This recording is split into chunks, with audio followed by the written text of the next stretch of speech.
सैर कर दुनिया की काफिल, जिंदगानी फिर कहाँ, जिंदगानी गर रही तो नौजवानी फिर कहाँ। मेरे प्यारे दोस्तों, आपका स्वागत है और मैं देवेंद्र प्रताप बन आज फिर आपके सामने आज का उत्तराखंड जो कभी उत्तरांचल हुआ करता था, इसकी बात ही क्या करनी। जीने की कोई जगह चाहिए तो ऐसी ही, क्योंकि यहाँ जन्नत है। अगर यहाँ समुद्र को छोड़ दें तो घूमने के लिए क्या कुछ नहीं है। जमीन है तो पहाड़ भी है, स्वच्छ ऑक्सीजन है तो बर्फ भी है, नदी है तो झरने भी हैं, टूरिस्ट पैलेस है तो धार्मिक मंदिर भी हैं, जड़ी बूटी है तो योग भी है। यानी कि जिंदगी जीने के लिए जो चाहिए वो सब कुछ यहाँ पर है। वैसे तो उत्तराखंड में घूमने के लिए दो हिस्से हैं, एक हिस्सा गढ़वाल का पड़ता है और दूसरा हिस्सा कुमाऊं का। आज हम आपके साथ गढ़वाल की बात करने वाले हैं।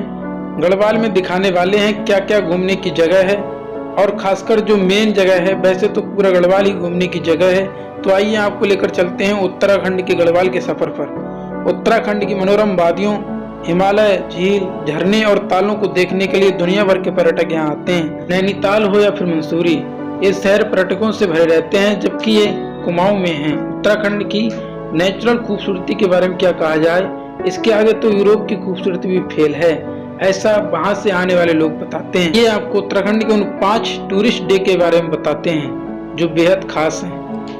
तो आइए आपको लेकर चलते हैं उत्तराखंड के सफर पर। सबसे पहले बात करते हैं देवप्रयाग की।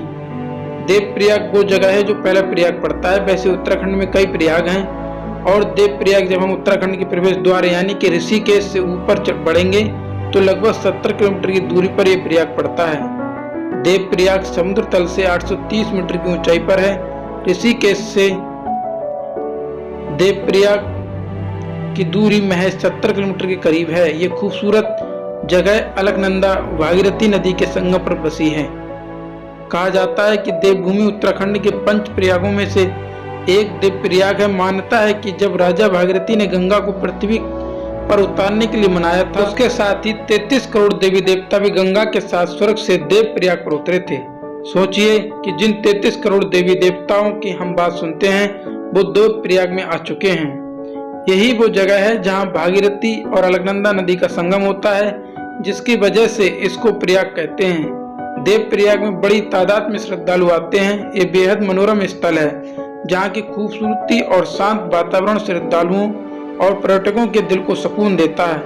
और आपको बता दें कि जब यहाँ पर अलकनंदा और भागीरथी मिलती हैं और उसके बाद जब वो आगे निकलती हैं तो एक नदी आगे बढ़ती है जिसको कहा जाता है गंगा मैया। यानी कि गंगा मैया वहां से ऋषिकेश होते हुए हरिद्वार होते हुए भारत में निकल पड़ती हैं।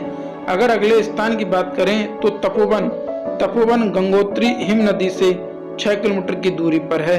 यहाँ के अद्भुत नज़ारे पर्यटकों का दिल जीत लेते हैं। तपोवन से दूर दूर तक फैली हिमालय की चोटियां दिखती हैं।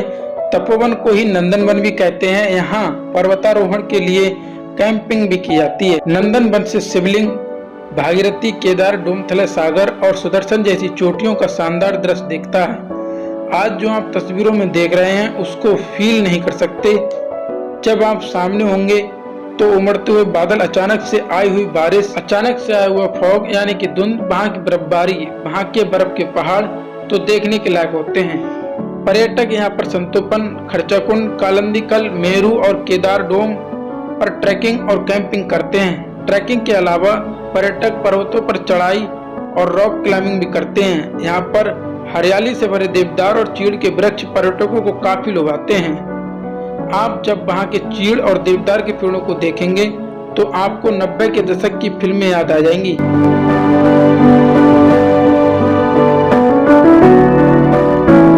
खैर आगे बढ़ते हैं और आपको बताते हैं कि ऐसी जगह जो विश्व प्रसिद्ध है। नाम है उसका 2 अक्षर का। वजह ये है कि यहाँ पर बड़े इंटरनेशनल गेम होते हैं। जी हाँ, हम बात कर रहे हैं ओली की। ओली को भारत का मिनी स्विट्जरलैंड कहा जाता है। भारत का ये मिनी स्विट्जरलैंड इतना खूबसूरत है कि विदेशी यहाँ के नज़ारे देखते नहीं थकते। ये मिनी स्विट्जरलैंड उत्तराखंड के चमोली में स्थित है। यहाँ की वादियाँ और पहाड़ के देखकर आपको ये महसूस होगा कि आप सच में स्विट्जरलैंड से सैर कर रहे हैं। ये मैं नहीं कहता, ये वो लोग कहते हैं जो स्विट्जरलैंड से लौट कर आते हैं। हर साल कुदरत के इस नायाब उपहार को निहारने के लिए आने वाले लोगों की भीड़ में भी कभी कोई कमी नहीं रहती, बल्कि हर साल ये संख्या बढ़ती ही जाती है। बर्फ पर स्कीइंग का आनंद लेने के लिए दुनिया भर के पर्यटक यहाँ खींचे चले जाते हैं। और देखो, सर्दियों के मौसम में ही नहीं बल्कि इसकी सुंदरता निहारने के लिए पर्यटक 12 महीने यहाँ पर आते रहते हैं।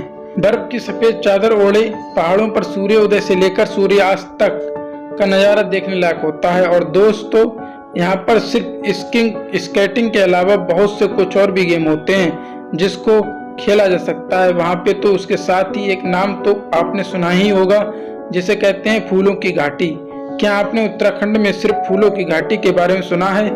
यहाँ हर साल लाखों की तादाद में पर्यटक आते हैं और इसकी सुंदरता का लुत्फ उठाते हैं। ये एक राष्ट्रीय उद्यान है जो कि गढ़वाल के क्षेत्र के चमोली जिले में स्थित है। इसे विश्व की धरोहर घोषित किया गया है। फूलों की घाटी 87.50 किलोमीटर के वर्ग में फैली है। सोचिए कि क्या दूरी होगी पहाड़ में, वो भी इतने टॉप पे। इसे यूनेस्को ने 1982 में राष्ट्रीय उद्यान घोषित किया था। हिमांचित पर्वतों से घिरी हुई ये घाटी बेहद खूबसूरत है। यहाँ आपको फूलों की 500 से अधिक प्रजातियां देखने को मिल जाएंगी। ये क्षेत्र बागवानी विशेषज्ञों और फूल प्रेमियों के लिए बेहद खास है।